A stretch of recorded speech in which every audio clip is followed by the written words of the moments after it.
What is halal? People say these people chant their magical slogans on the meat, so when we eat it, we want to be Muslims. That is the most foolish statement I've ever heard. All the creatures have been given life by the Almighty. What gives me the right to take the life of a cow away? I don't have the right. So the Almighty says, well, under certain conditions, you may be granted permission to take that life away in a specific way. So I am not allowed to destroy the creatures of the Almighty for no purpose. I cannot even destroy the ecosystem without purpose. If I want to cut trees down, I need to ask myself, why am I doing it? If there's no purpose for it, leave the tree. It has life of a different nature. You're a Muslim. You need to be at peace with everything else. But yes, if there is a need for firewood or there is a need to clear the path, I may say, in the name of the Almighty, the giver of the life, and I begin to cut that tree. So what about insects? Before you spray your mosquito repellent, that little sound that irritates you, before you spray your doom, you say in the name of the Almighty, Bismillah, you spray your doom. What happened? They were doomed. But that was for a purpose. You don't just go and destroy. If a reptile is harming you, you may, by the name of the Almighty. You need to take His name because He's the giver of that life. Who are you to take it away? So when it comes to the animals, there are certain animals that are permissible to eat.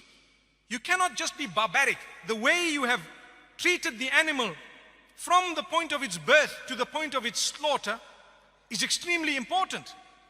You need to be completely humane even with animals.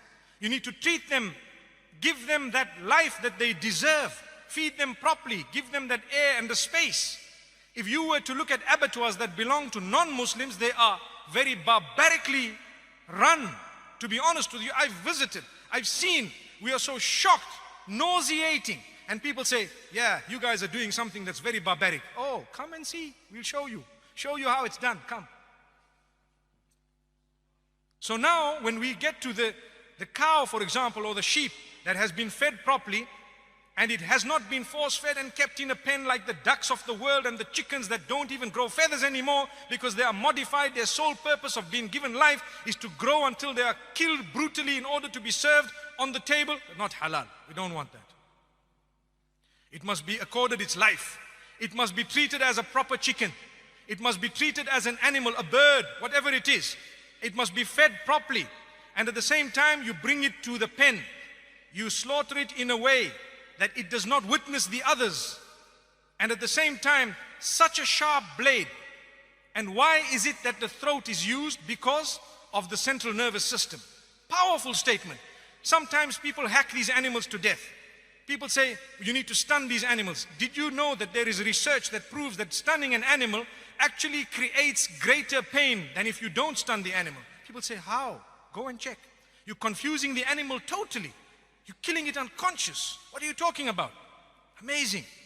If you were to get cut with a blade as you're shaving, you won't even know that you're cut until water goes on it. Why? The razor was very sharp, very sharp. So we are to use a sharp blade, quick slice. When I burn my fingers, what happens? A message goes from the sensory nerves to my brain, central nervous system. It says, you are hurt, lift your hand up. It happens within a split second. But if the central nervous system is ruptured from the jugulars, the pain, the message goes up, it gets stuck there because it cannot go up anymore. Blood system, bloodstream, out. So what happens? It numbs to a halt. That is halal. If you were to slice it, the message will not go from the bottom to the top, nor from the top to the bottom, because the jugulars are gone. Windpipe and food pipe. And you have to take the permission of the giver of that life when you are slaughtering it. If not, we don't want to eat that. You have stolen it from the property of God. Allahu Akbar. How can you just cut an animal?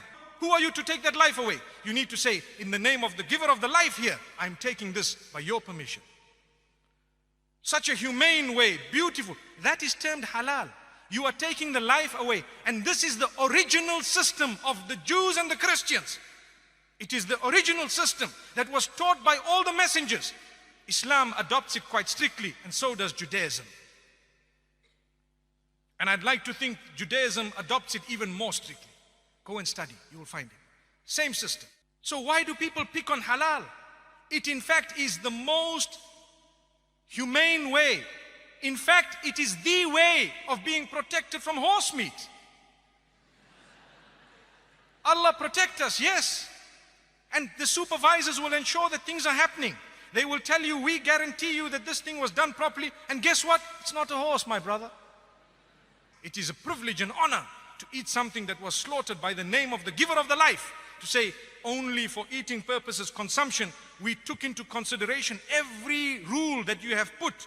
And we have actually fulfilled everything. So we hope we will now get the blessing of the food that we put into our mouths. If not, I'd rather eat the vegetables.